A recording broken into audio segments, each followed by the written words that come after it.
तो hello guys, welcome to Manparaj academy. Today's topic is IV fluids. तो IV fluids के बारे में जानेंगे, ये कितने प्रकार के होते हैं और क्यों देते हैं, तो इसी के बारे में चर्चा करेंगे और बहुत अच्छे तरह से पढ़ेंगे इसके बारे में। आईवी फ्लूइड्स क्या होता है और कब देते हैं और किस पेशेंट्स को दिया जाता है और ये मतलब क्या चीज़ प्रोवाइड करवाता है। तो हर एक मतलब कि नॉर्मल सलाइन होता है, डेक्स्ट्रोज होता है, आरएल होता है, एनएस होता है, मतलब ये बहुत सारा ढंग का होता है। तो इसी के बारे में जानेंगे आईवी फ्लूइड्स कब और किस तरह से देते हैं और कितने प्रकार के होते हैं, तो इसी के बारे में पढ़ेंगे आईवी फ्लूइड्स के बारे में। तो आईवी फ्लूइड्स जनरली बात करें तो फ्लूइड्स तो हमारे बॉडी में हर तरह का होता है, जैसे कि ब्लड भी हमारा एक फ्लूइड कनेक्टिव टिश्यू है, तो ब्लड भी हमारा फ्लूइड होता है। हमारे शरीर में 60% वाटर है, तो ये भी एक फ्लूइड है। तो बहुत सारा फ्लूइड्स होता है। तो आप अच्छे तरह से फ्लूइड पढ़े होंगे, फ्लूइड क्या होता है, तो इसके बारे में चर्चा नहीं करेंगे। आज चर्चा इस बात का करेंगे कि फ्लूइड क्यों हम लोग देते हैं और किस पेशेंट्स में देते हैं। तो आइए स्टार्ट करते हैं बिना किसी देर किए हुए।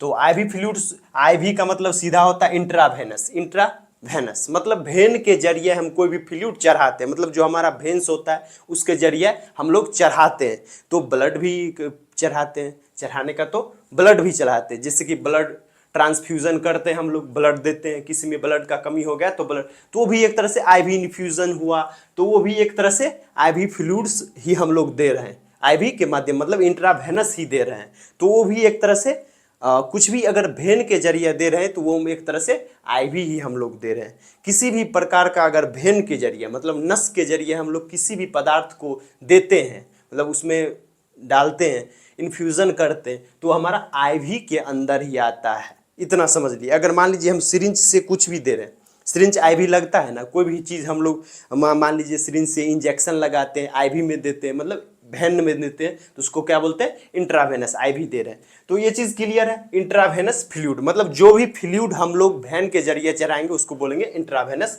फ्लूइड। इतना कंटेंट अलग समझ आ गया, ये चीज़ क्लियरली है। उसके बाद इसके बारे में और भी चर्चा करेंगे। तो सबसे पहले हम लोग देख लेते हैं कि आईवी फ्लूइड्स जो होता है दो प्रकार का होता है। आईवी फ्लूइड्स दो प्रकार का होता है। फर्स्ट जो हमारा होता है क्रिस्टेलॉइड सॉल्यूशन होता है। क्रिस्टेलॉइड सॉल्यूशन आपको शायद दिख रहा होगा, दिख रहा है ना, हाँ, क्रिस्टेलॉइड सॉल्यूशन। उसके बाद दूसरा हमारा कोलॉइड सॉल्यूशन। अब जानेंगे क्रिस्टेलॉइड सॉल्यूशन किसको बोलते हैं। सॉल्यूशन का मतलब तो कोई भी चीज़ मिक्स करके हम लोग बनाते हैं। अब मान लीजिए हम लोग सीधा सा जूस बना रहे हैं, या मान लीजिए कि एक तरह से नींबू पानी या शरबत बना रहे हैं किसी चीज़ का, तो उसमें जैसे पानी डालेंगे, नींबू डालेंगे और न जो भी उसमें रसना जो भी डालिए शरबत बनाने के लिए, जो भी उसमें पता है कंपोनेंट्स डालिए, तो एक तरह से हो जाता है सॉल्यूशन बन रहा है, मतलब शरबत का सॉल्यूशन बन रहा है वो चीज़। मतलब एक तरह से बहुत सारे जो भी कंपोनेंट्स हैं मिलकर एक तरह से उसमें शरबत बन रहा है, तो एक तरह से सॉल्यूशन हो जाता है। हम अगर दो तीन चीज़ को मिक्स करके बनाते हैं वो चीज़ सॉल्यूशन हो जाता है और वही सॉल्यूशन हम लोग देते हैं। तो ये होगा क्रिस्टेलॉइड सॉल्यूशन। क्रिस्टेलॉइड सॉल्यूशन में क्या होता है, contain small molecules that easily pass through the blood vessels. मतलब इसमें जो भी क्रिस्टेलॉइड्स के अंदर आएगा वो मतलब स्मॉल मॉलिक्यूल्स होगा। स्मॉल मॉलिक्यूल्स मतलब छोटा छोटा पदार्थ होगा, जिसमें कि एक तरह से वो ब्लड वेसल्स में से इजीली पास हो सके। क्या हो सके, इजीली पास हो सके। मतलब हमारा मान लीजिए ये ब्लड वेसल्स है, अब यहाँ पर छोटा स्मॉल मॉलिक्यूल्स डालेंगे तो ये इजीली पास हो जाएगा। वही अगर मोटा होगा तो कोलॉइड सॉल्यूशन में क्या है, contain large molecules still longer in blood vessel. अगर इसी में मोटा मोटा अगर मॉलिक्यूल्स है तो ये ज़्यादा दिन तक ब्लड वेसल्स में एक तरह से रहेगा। तो यही चीज़ है कि कोलॉइड सॉल्यूशन जो होता है कि इसमें मोटा मोटा मॉलिक्यूल्स होता है, लार्ज मॉलिक्यूल्स, ये देखना है बस। कोलॉइड सॉल्यूशन में लार्ज मॉलिक्यूल्स होगा जो कि ज़्यादा दिन ब्लड वेसल्स में रहेगा। ब्लड वेसल्स किसको कहते हैं, जिसमें कि ब्लड तैरता है, ब्लड तैरता है, तो उसी को बोलते हैं ब्लड वेसल्स। मतलब इसका मतलब डिफिनीशन अलग है, समझाने के लिए बोल रहे हैं, जिसमें ब्लड तैरता है। इतना समझ लीजिए एक तरह से पाइप होता की तरह है जिसमें कि ब्लड हमारा पूरा ट्रांसफर होता है पूरे बॉडी में। इतना जान गए। तो वही चीज है कि अगर कोलॉइड सॉल्यूशन है तो उसमें लार्ज मॉलिक्यूल्स होगा, और जो क्रिस्टेलॉइड सॉल्यूशन है उसमें स्मॉल मॉलिक्यूल्स होगा। स्मॉल मॉलिक्यूल्स होगा तो इजीली वो ब्लड वेसल्स में पास हो जाएगा और जल्दी ही मतलब एक तरह से शरीर से बाहर भी जाएगा। तो कोलॉइड सॉल्यूशन क्या होता है, कोलॉइड सॉल्यूशन में लार्ज मॉलिक्यूल्स होता है। लार्ज जब मॉलिक्यूल्स होगा तो ज़्यादा दिन ब्लड के वेसल्स में स्टे करेगा, मतलब रुकेगा, ज़्यादा दिन तक रुकेगा। तो उसी इसी इसके बाद में अब क्रिस्टलोइड सॉल्यूशन भी 3 प्रकार का होता है। मेनली यही होता है हमारा क्रिस्टलोइड सॉल्यूशन। और ये जो होता है 3 प्रकार का होता है। सबसे पहला आइसोटोनिक सॉल्यूशन, दूसरा हाइपोटोनिक और तीसरा हाइपरटोनिक। ये 3 सॉल्यूशन होता है। क्या होता है क्रिस्टलोइड सॉल्यूशन में? आइसोटोनिक सॉल्यूशन, हाइपोटोनिक सॉल्यूशन और हाइपरटोनिक सॉल्यूशन। ये 3 तरह का होता है। अब इसमें भी आइसोटोनिक सॉल्यूशन किसको बोलेंगे भाई? सॉल्यूशन का मतलब है किसी भी चीज को मिक्स कर रहे हैं तो वो चीज हो गया। ये अगर क्रिस्टलोइड सॉल्यूशन स्मॉल स्मॉल मॉलिक्यूल से बना है तो ये स्मॉल मॉलिक्यूल्स का सॉल्यूशन है। ये लार्ज मॉलिक्यूल्स का सॉल्यूशन है कोलॉइड। और उसके बाद इसी के अंदर भी अब हमारा 3 प्रकार का आता है। क्रिस्टलोइड के अंदर 3 प्रकार का आता है। इसके अंदर अब NS RL सारा कुछ आता है। तो इसके बारे में आगे बात करेंगे। पहले आइसोटोनिक सॉल्यूशन और हाइपोटोनिक और हाइपरटोनिक में क्या अंतर, इसके बारे में जानेंगे। तो उसके बाद आइसोटोनिक सॉल्यूशन जो होता है ऑस्मोलरिटी सिमिलर टू ब्लड, मतलब ब्लड के मतलब जो भी ब्लड जैसा हमारा होता है उसी तरह से इसका सेम ऑस्मोलरिटी होगा। ऑस्मोलरिटी का मतलब क्या है? जैसे कि नमक में अब एक तरह से मान लीजिए पानी में नमक घोल रहे हैं तो उसका नमक जो है कि नीचे बैठ जा रहा है तो उसका ऑस्मोलरिटी सेम नहीं हो रहा है। ऑस्मोलरिटी जो नमक का है ज़्यादा हो रहा है, नहीं घुल पा रहा। मतलब एक तरह से मान लीजिए वो जो मॉलिक्यूल्स बच जाता है नीचे बैठ जाता है। या चीनी देखिए घुल जा रहा है, उसमें एक तरह से पिघल के पूरा घुल जा रहा है, लेकिन नमक थोड़ा सा बैठ जाता है। ऐसे वो भी घुल जाता है लेकिन थोड़ा सा ऑस्मोलरिटी उसमें ज़्यादा है। तो वही चीज़ देखेंगे आइसोटोनिक सॉल्यूशन में, ऑस्मोलरिटी सिमिलर टू ब्लड। जो भी आइसोटोनिक सॉल्यूशन होगा, जैसे कि हमारा आइसोटोनिक में हमारा 0.9 NS, रिंजर लैक्टेड, ये सब जो है कि हमारा आइसोटोनिक सॉल्यूशन, जो कि ऑस्मोलरिटी एक तरह से सिमिलर होता है, ब्लड जैसा हमारा होता है उसी की तरह होता है, तो ब्लड में वो आसानी से घुल जाता है। तो आइसोटोनिक सॉल्यूशन में ऑस्मोलरिटी मतलब सिमिलर रहेगा ब्लड के जैसा, जो कि इजीली घुल जाएगा ब्लड में। हाइपोटोनिक में lower osmolarity than blood, lower osmolarity than blood, blood से उसका ऑस्मोलरिटी जो है कि लेस होगा, इसलिए वो फ्लूइड्स मूव्स इनटू सेल्स। मतलब वो एक तरह से जो भी फ्लूइड दे रहे हैं हम लोग, जो भी फ्लूइड ये होगा जैसे कि 0.45% NS जो होगा वो एक तरह से lower osmolarity than blood, blood से मतलब लोअर ऑस्मोलरिटी होगा, जो कि इजीली क्या करेगा मूव्स सेल्स के अंदर चला जाएगा। ब्लड वेसल से निकल के हम लोग तो दे रहे हैं वेंस में, लेकिन वो चल जाएगा सेल्स में जाने का चांसेस होता है। उसके बाद हाइपरटोनिक सॉल्यूशन, हाइपरटोनिक मतलब higher osmolarity than blood, blood से भी हायर ऑस्मोलरिटी मतलब होगा, उसका ऑस्मोलरिटी रेट जो होगा हायर होगा ब्लड से। ये क्या करेगा? Pulls fluid out the cell, cell से मतलब क्या करेगा? फ्लूइड्स को निकालने लगेगा। क्या करेगा? Pulls fluid out the cell, cell से फ्लूइड्स आउट करने लगेगा, बाहर करने लगेगा। और इसमें क्या है? No fluid shift between cells and blood, मतलब कि एक तरह से ये एक तरह से ऑस्मोलरिटी सिमिलर है ब्लड से। आइसोटोनिक क्या है? सिमिलर है ब्लड से सॉल्यूशन। तो सिमिलर रहेगा तो क्या होगा? एक तरह से जो है कि सेल और ब्लड में कोई डिफरेंस नहीं रहेगा, मतलब कि एक तरह से ब्लड से हमारा ब्लड वेसल से ऐसा नहीं होगा कि ब्लड जो भी सॉल्यूशन हम दे रहे हैं, जो भी फ्लूइड्स दे रहे हैं वो सेल्स में चला जाएगा, ऐसा नहीं होगा। इसमें सिमिलर होता है इसलिए वो ब्लड वेसल्स में ही रहेगा, इतना जान लीजिए। और ये क्या करेगा? ये जो है लोअर देन, ऑस्मोलरिटी ब्लड से लोअर देन होगा, इसलिए ये फ्लूइड सेल्स में चला जाएगा। और इसमें क्या होगा? ये ज्यादा होता है, अब ब्लड से ऑस्मोलरिटी ज्यादा होता है, ज्यादा गहरापन मतलब उसमें होता है। तो ये क्या करेगा? ये सेल्स के मतलब जो भी फ्लूइड और है उसको भी बाहर निकालने लगेगा, pulls fluid out the cell. इतना समझ गए? मेरे ख्याल से समझ गए होंगे। देखिए आइसोटोनिक का मतलब है इसका ऑस्मोलरिटी मतलब सेम होता है, तो ये एक तरह से ब्लड वेसल्स में हम लोग जो फ्लूइड दे रहे हैं वो ब्लड वेसल्स में ही रहेगा, ब्लड वेसल्स में ही चलेगा, काम करेगा, और वो एक तरह से जो भी मैकेनिज्म है वो होगा। लेकिन इसमें ये सेम रहेगा, इसमें कोई चेंजेस मतलब ब्लड वेसल्स ऐसा नहीं फ्लूइड मतलब कि चल जाएगा हमारा सेल्स में, ऐसा कुछ नहीं होगा। लेकिन हाइपोटोनिक में क्या होता है? हाइपोटोनिक में जो है कि फ्लूइड्स मूव्स हो जाएगा सेल्स में, और उसके बाद हाइपरटोनिक में क्या होगा? फ्लूइड जो है कि एक तरह से हमारा चल जाएगा मतलब सेल्स के अंदर जो फ्लूइड है उसको भी पुल्स करने लगे, मतलब धकेलने लगे, उसको भी बाहर करने लगेगा। उसके बाद हमारा जैसे कि एग्जांपल में आइसोटोनिक में हमारा 0.9% NS, मतलब 0.9% NS मतलब नॉर्मल सलाइन, NS मतलब होता है नॉर्मल सलाइन, 0.9% नॉर्मल सलाइन होगा। इसमें क्या क्या रहता है? हमारा जो कंपोनेंट सोडियम रहता है और क्लोराइड रहता है। 0.9% NS में क्या रहता है? सोडियम रहता है और क्लोराइड रहता है। राइट करते जाइए, मतलब नोट करते जाइए। तो भूल जाता है, कोई भी आदमी भूलता है आसानी से, मतलब कि एक तरह से एक बार में अब मेमोरी के अंदर फिट तो हो नहीं सकता है। तो लिख लीजिए, एक बार रिवीजन कीजिएगा तो बिल्कुल समझ आ जाएगा अच्छी तरह से, मुझे पता है, इसलिए आप लोग कुछ भी नोट करते जाइए।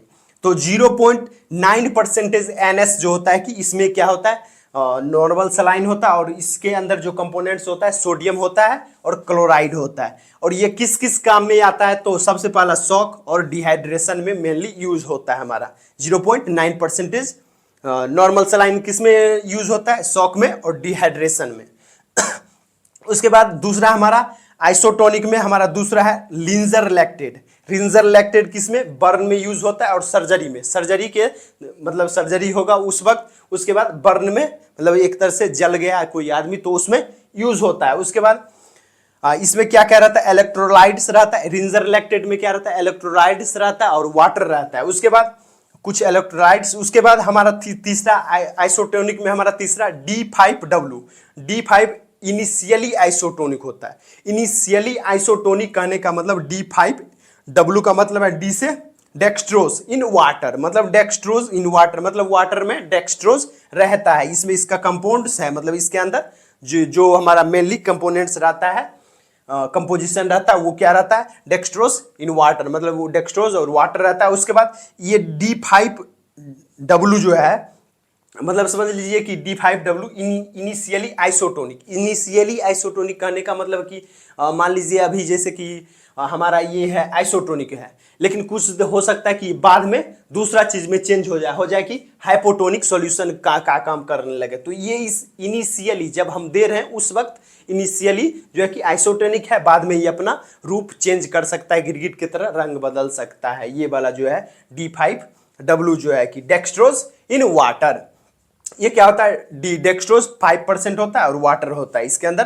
D5 कहने का मतलब ये डेक्सट्रोज 5% वाटर। उसके बाद ये क्या है, एनर्जी सप्लाई, मतलब एनर्जी कमी है किसी को तो उस वक्त देंगे D5W, मतलब डेक्सट्रोज 5% वाटर।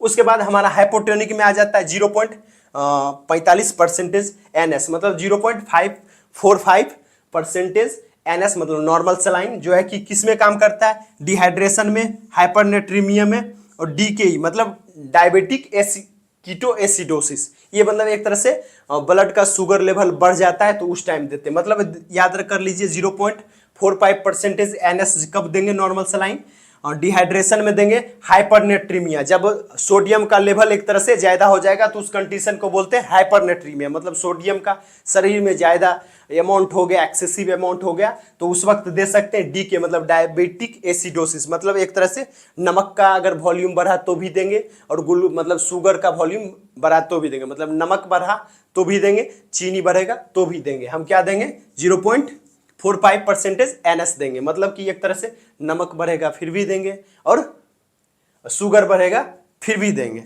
उसके बाद दूसरा हमारा हाइपोटोनिक में क्या है, ये इधर चला गया, ये इधर आ गया, ये चीज याद रखिए। ये तीन हमारा आइसोटोनिक में हमारा ये 3 था और ये इधर आ गया, ठीक ना।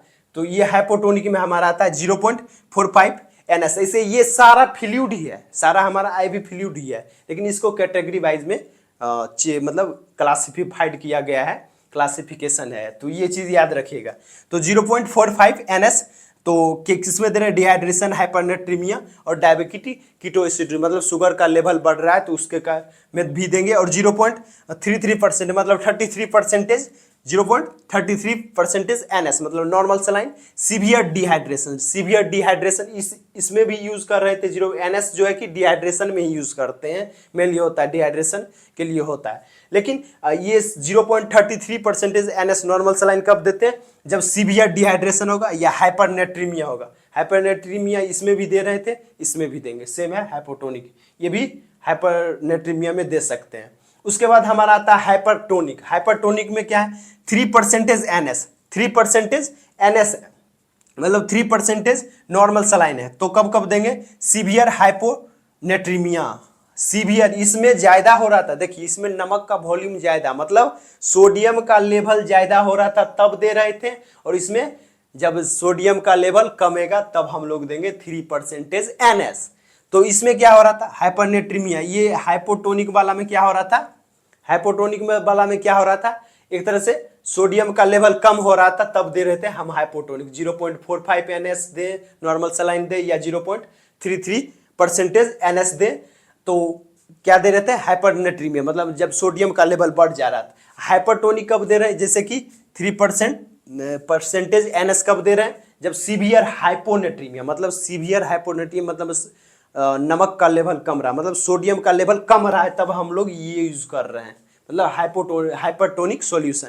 देखिए अब याद करने का ट्रिक, जब हाइपोटोनिक होगा, ध्यान रखिए, जब हाइपोटोनिक मतलब हाइपो मतलब कम, इधर हाइपोटोनिक मतलब कम, और यहाँ हाइपरटोनिक मतलब ज्यादा हो रहा है, तो हाइपोटोनिक कब यूज करेंगे, जब नमक ज्यादा हो जाएगा, और हाइपरटोनिक मतलब हाइपर मतलब ज्यादा, और इधर हाइपोनेट्रीमिया मतलब नमक कम हो रहा है, तब हम लोग हाइपर वाला देंगे, हाइपरटोनिक वाला देंगे। नमक कम हो रहा है तो हाइपरटोनिक वाला देंगे, और यहां पर नमक ज्यादा हो रहा है तो हाइपोटोनिक वाला देंगे। तो कंडीशन बस अपोजिट कर दीजिएगा। कोई पूछ देगा हाइपोटोनिक सॉल्यूशन कब देंगे, हाइपोटोनिक कब देंगे, हाइपोटोनिक मतलब कम हो रहा है तो हाइपर में देंगे, तो हाइपरनेट्रीमिया में देंगे, और वही चीज हाइपरटोनिक मतलब ज्यादा अमाउंट है, कंसंट्रेशन ज्यादा है, तो ये चीज एक तरह से जब हाइपोनेट्रीमिया हो कम हो जाएगा तो अपोजिट कर देना, बस याद रह जाएगा। तो उसके बाद 3% NS मतलब 3% नॉर्मल सलाइन जो है कब देंगे, सीवियर हाइपोनेट्रीमिया में देंगे, मतलब जबकि हमारा सीवियर कंडीशन में हमारे से शरीर से बाहर जो सोडियम है निकल जाएगा, तो तब देंगे हम लोग 3% NS। और सेरेबलर एडिमा, सेरेबलर एडिमा मतलब कि एक तरह से जो हमारा सेरेबलर एरिया है उसमें क्या होगा, एक तरह से फ्लूइड का ज्यादा एक्यूमुलेशन। इडिमा किसको कहते हैं, जब फ्लूइड का एक्यूमुलेशन ज्यादा हो जाता है, एक तरह से ज्यादा हो जाता है, या इंट्राक्रैनियल जो भी हमारा इंट्राक्रैनियल प्रेशर है वो ज्यादा इंक्रीज हो गया, तब भी हम लोग दे सकते हैं। मतलब इसमें जितना भी ज्यादा है, सेरेबलर एडिमा कब होगा, जब सोडियम का लेवल घटेगा तो हो रहा है सेरेबलर एडिमा, और इंट्राक्रैनियल प्रेशर भी बढ़ रहा है, तो बढ़ रहा है तो हम लोग क्या देंगे, हाइपोटोनिक सॉल्यूशन 3% NS देंगे। उसके बाद D10W है, तो मतलब डेक्सट्रोज 10% वाटर, डेक्सट्रोज D से डेक्सट्रोज, 10 से 10% वाटर, D10W डेक्सट्रोज 10% वाटर, इतना समझ लीजिए। तो ये कब देंगे, इसमें देखिए हाइपर हो रहा है, फिर हाइपोग्लाइसीमिया में दे रहे हैं, क्या दे रहे हैं, हाइपोग्लाइसीमिया। यहाँ क्या हो रहा है, हाइपरग्लाइसीमिया, शुगर का लेवल यहाँ बढ़ रहा है, यहाँ पर घट रहा है, देख रहे हैं, तो ये चीज सब पे अप्लाई कर देना। हाइपर हो रहा है तो हाइपो में देंगे, हाइपर हो रहा है तो ग्लूकोज का भी लेवल बढ़ रहा है, तो हाइपर हो रहा है तो हाइपो देंगे, कम वाला देंगे। ज्यादा ग्लूकोज का लेवल बढ़ गया तो ये हाइपो वाला कम वाला टोनिक देंगे, और उसके बाद ग्लूकोज का लेवल घट गया तो हाइपर देंगे, मतलब हाइपर ज्यादा टोनिक। तो इतना से बस एक तरह से एग्जाम्पल याद रखने के लिए। उसके बाद हाइपोग्लाइसीमिया हो रहा है, D10W दे देंगे, मतलब डेक्सट्रोज 10% वाटर। हाइपोग्लाइसीमिया ये क्या करता है, D10W जो डेक्सट्रोज 10% वाटर है क्या करता है, एक तरह से प्रोवाइड कैलोरीज मतलब एनर्जी देता है, कैलोरीज देता है, न्यूनेटल ग्लूकोज सपोर्ट देता है, मतलब न्यूनेट्स में बच्चों में ग्लूकोज का लेवल कम है तो उस वक्त भी एक तरह से न्यूनेटल ग्लूकोज सपोर्ट देता है। उसके बाद D5NS मतलब डेक्सट्रोज 5% NS मतलब डेक्सट्रोज 5% और नॉर्मल सलाइन जो है कि किसमें, डिहाइड्रेशन में सोडियम लॉस हो गया, तो इसमें भी वही सोडियम लॉस हुआ मतलब हाइपोनेट्रीमिया, तो हाइपोनेट्रियम सोडियम लॉस हुआ तो हाइपोनेट्रीमिया, यहाँ भी हाइपोनेट्रीमिया ये चीज देंगे, डिहाइड्रेशन में देंगे अब उसके बाद सोडियम लॉस हो रहा है तब भी देंगे। तो अब post operative patient, post operative का मतलब क्या होता है, जब पेशेंट किसी भी सर्जरी प्रोसीजर होता है उसके बाद का जो भी फेज होता है उसको बोलते हैं पोस्ट ऑपरेटिव पेशेंट्स, मतलब सर्जरी हो गया, ऑपरेशन हो गया, तब जब पेशेंट को क्या देंगे, D5NS मतलब डेक्सट्रोज 5% नॉर्मल सलाइन। इस चीज क्लियर है। उसके बाद कोलॉइड सॉल्यूशन, कोलॉइड सॉल्यूशन में लार्ज मॉलिक्यूल्स होता है, ये सबको पता है। क्रिस्टलॉइड सॉल्यूशन में स्मॉल मॉलिक्यूल्स होता है, इसलिए ये लार्ज मॉलिक्यूल्स होने के वजह से कोलॉइड जो है कि ज्यादा देर तक एक तरह से ब्लड वेसल्स में बैठा रहता है। उसके बाद एग्जाम्पल में क्या है, एग्जाम्पल में एल्बुमिन है क्या है एग्जाम्पल में एल्बुमिन। एल्बुमिन कब देंगे, जब शॉक होगा तब देंगे। लो एल्बुमिन, एल्बुमिन का लेवल जब कम हो जाएगा तब हम लोग एल्बुमिन देंगे। उसके बाद एक तरह से प्रोटीन है, ब्लड में भी रहता है, मतलब नेचुरली भी रहता है, हमारे ब्लड के अंदर भी नेचुरली रहता है, मतलब बनता है एल्बुमिन। उसके बाद ये लोग सप्लीमेंट में एक तरह से हो गया, लो एल्बुमिन हो गया तो उस वक्त भी देंगे।